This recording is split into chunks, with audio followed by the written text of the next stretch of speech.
माऊली I मित्रा optical. आमच्याकडे सर्व प्रकारच्या नंबरचे चष्मे व सन गॉगल मिळेल। आमचा पत्ता यावलकर पेट्रोल पंप समोर, वरुड।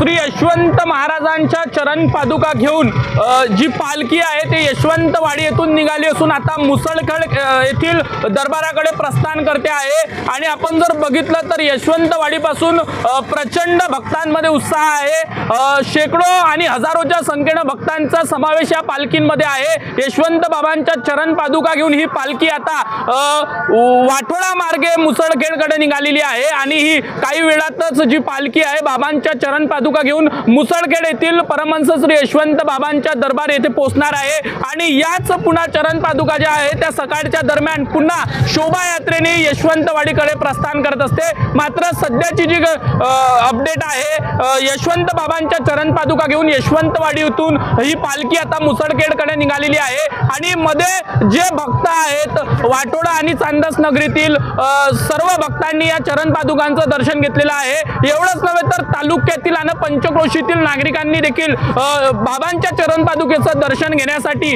या ठिकाणी हजेरी लावलेली आहे।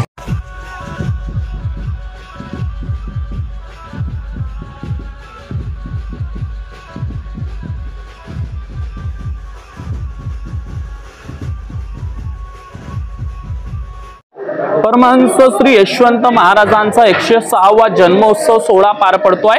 आणि या सप्ताहाची जी समाप्ती आहे उद्या दिनांक 31 डिसेंबरला होत आहे। उद्याच या ठिकाणी भव्य दिव्य शोभायात्रा देखील निघत असते। मात्र या मुसळखेड नगरीत यशवंत नगरीत जे बाबांचं दर्शन घेण्यासाठी लाखोच्या संख्येने जे भक्त असतात त्यांच्या महाप्रसादाची सोय जी आहे ते या ठिकाणी केली जाते। आणि महाप्रसादाची जी तयारी आहे 1 लाख भक्तांची जी महाप्रसादाची तयारी आहे ती जवळपास अगोदरल्या दिवशीपासूनच सुरू होत असते। आणि आता ती तयारी जी आहे सुरू झालेली आहे। माझ्या पाठीमागे जर बघितलं तर आपण मुसळखेड नगरीमध्ये आहो आणि या ठिकाणी ज्या ठिकाणी महाप्रसाद तयार होत असतो त्या ठिकाणी आपण आहो। जवळपास 100 पेक्षा जास्त आचारी आणि शेकडो महिला शेकडो भक्त या ठिकाणी आता महाप्रसादाची तयारी करताय। उद्या दिवसभर हा महाप्रसाद तयार होणार आहे आणि आज रात्रभर त्या महाप्रसादाची तयारी होणार आहे।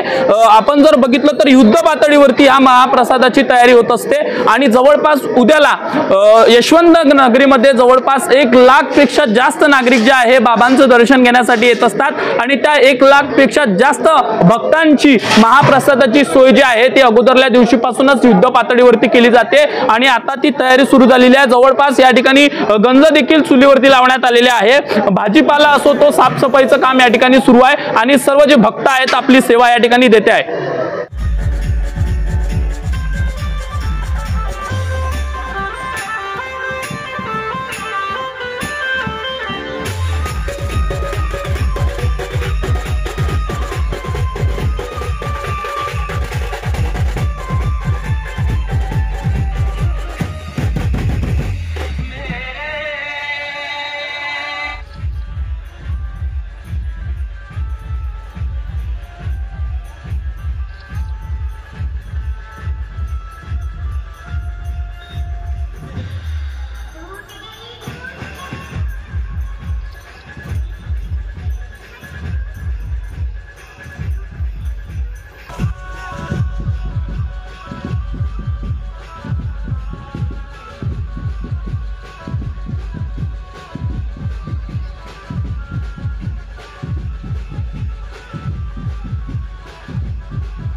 आपल्याला लेकरं बाय किती आहे ते तरी तुम्हाला माहित आहे का?